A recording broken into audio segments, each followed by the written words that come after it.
Back to our new video.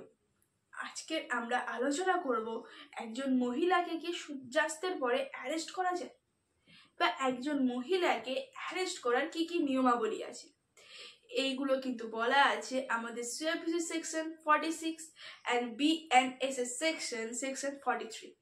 আজকে আমি দুটো সেকশনকে কম্পেয়ার করে বলার চেষ্টা করব, যাতে তোমাদের বুঝতে সুবিধা হয় যে কোন কোন বিষয়গুলো চেঞ্জ করা হয়েছে বা কোন কোন বিষয়গুলো একই রাখা হয়েছে।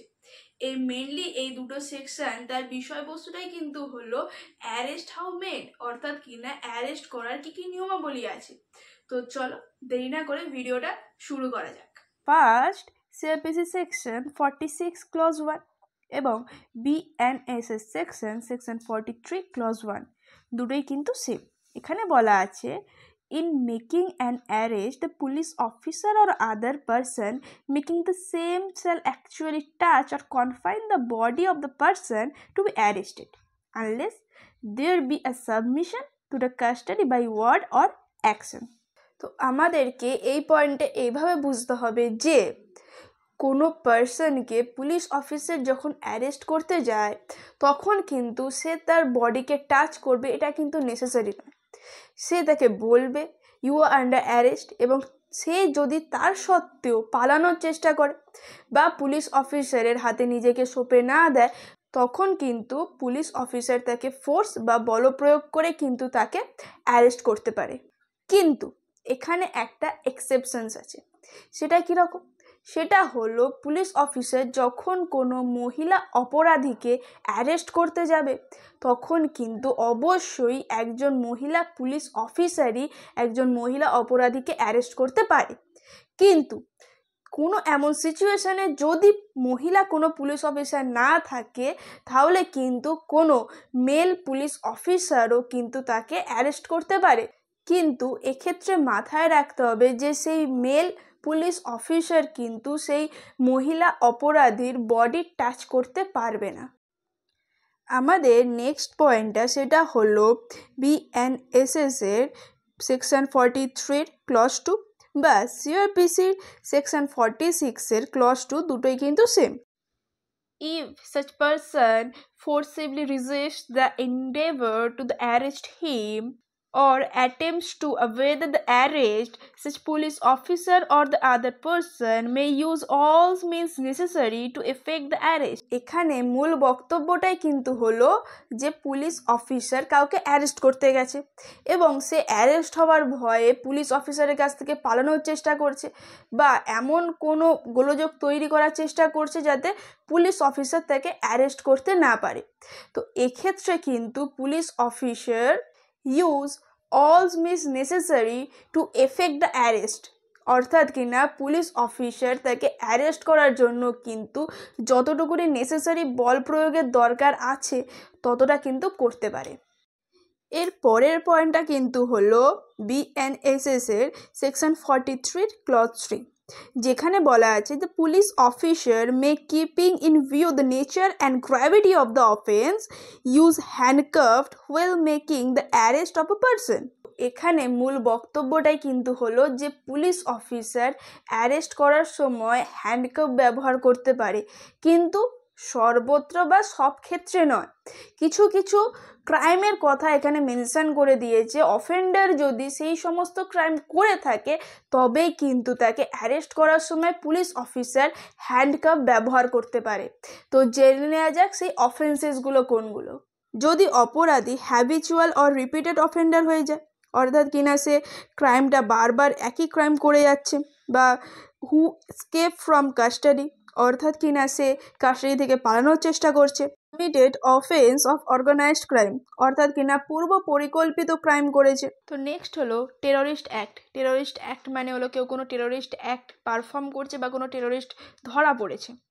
নেক্সট যেমন ড্রাগ রিলেটেড ক্রাইম, অর্থাৎ কিনা ড্রাগ রিলেটেড কোনো ক্রাইম কেউ করেছে। নেক্সট যেমন আছে illegal possession of arm and ammunition. তো এখানে যেমনটা বলা আছে যে কারোর কাছে হয়তো ইলিগালিভাবে সে অস্ত্র রেখেছে বা গোলা বারুদ মজুদ করে রেখেছে, তো তো নেক্সট যেমন বলা আছে মার্ডারার আছে, যে কেউ মার্ডার করেছে, রেপ আছে, রেপের মতো ক্রাইম কেউ করেছে, অ্যাসিড অ্যাট্যাক আছে। নেক্সট যেমন আছে counter fitting of coins and currency note, অর্থাৎ কিনা কেউ জালি নোট তৈরি করছে বা জালি নোটের কারবার করছে। এই সমস্ত ক্রাইমের জন্য কিন্তু অবশ্যই পুলিশ অফিসার অ্যারেস্ট করার সময় হ্যান্ডকাপ ইউজ করতে পারে। তারপরে যেমন বলা আছে হিউম্যান ট্রাফিকিং মানে চোরাচালান বা পাচার এই ধরনের ক্রাইম যদি কেউ করে থাকে। তারপরে যেমনটা বলা আছে যে sexual offences against children or offences against the state. তো অপরাধী যদি এই অফেন্সেসগুলো কমিটেড করে থাকে তাহলেই কিন্তু পুলিশ অফিসার তাকে অ্যারেস্ট করার সময় হ্যান্ডকাফ ইউজ করতে পারে। হলো বিএনএসএস এর সেকশন 43 ক্লজ 4 বা সিআরপিসির সেকশন 46 এর ক্লজ 3, যেখানে বলা আছে nothing in this section gives a right to cause the death of a person who is not accused of an offense punishable with death or with imprisonment for life। তো এই সেকশনটাকে সহজভাবে বুঝতে গেলে বুঝতে হবে যে এমন কোনো অপরাধী যে এমন কোনো অফেন্সেস কমিট করেছে যার সাজাটাই হলো কিন্তু লাইফ টাইম ইমপ্রিজনমেন্ট, অর্থাৎ কিনা যাবজ্জীবন কারাদণ্ড, বা ডেথ পেনাল্টি অর্থাৎ কিনা মৃত্যুদণ্ড। তো এমন কোনো অপরাধীকে পুলিশ অফিসার যখন অ্যারেস্ট করতে যায় তখন তাকে অ্যারেস্ট করতে গিয়ে যদি পুলিশ অফিসারকে সর্বোচ্চ বলপ্রয়োগ করতে হয়, মানে যদি তাকে মেরেও ফেলতে হয়, তাহলে কিন্তু পুলিশ অফিসারের সেই পাওয়ারটা আছে বা সে সেটা করতে পারে। তো এখানে নেক্সট পয়েন্টটা কিন্তু হলো বিএনএসএস এর সেকশন 43 ক্লজ 5 বা সিআরপিসি সেকশন 46 এর ক্লজ 4, দুটোই কিন্তু সেম। এখানে বলা আছে save in exceptional circumstances no woman shall be arrested after sunset and before sunrise, and where such exceptional circumstances exist, the woman police officer shall by making an written report obtain the prior permission the magistrate of the first class within local jurisdiction the offences will committed on the arrest is to be met। তো এই সেকশনে mainly বলা আছে যে একজন মহিলাকে কিভাবে arrest করা যায় বা একজন মহিলাকে অ্যারেস্ট করার কি নিয়মাবলী আছে। তো যেমনটা বলা আছে এখানে যে একজন মহিলাকে কিন্তু সূর্যাস্তের পরে এবং সূর্য উদয়ের আগে এই যে টাইম পিরিয়ড এর মধ্যে কিন্তু অ্যারেস্ট করা যায় না, কিন্তু এখানে একটা এক্সেপশনস আছে, কারণ কোনো অপরাধী কিন্তু অপরাধ করার পর একই জায়গায় স্থায়ী হয় না, সে চেষ্টা করে পুলিশের আয়ত্ত থেকে কোর্টের আয়ত্ত থেকে বেরিয়ে যাওয়ার জন্য।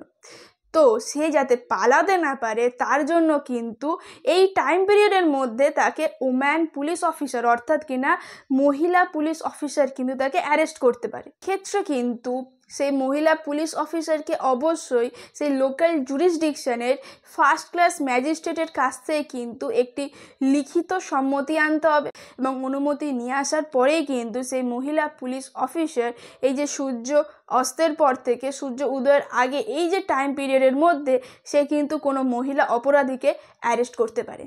তো এই ছিল আজকের আমাদের আলোচনা।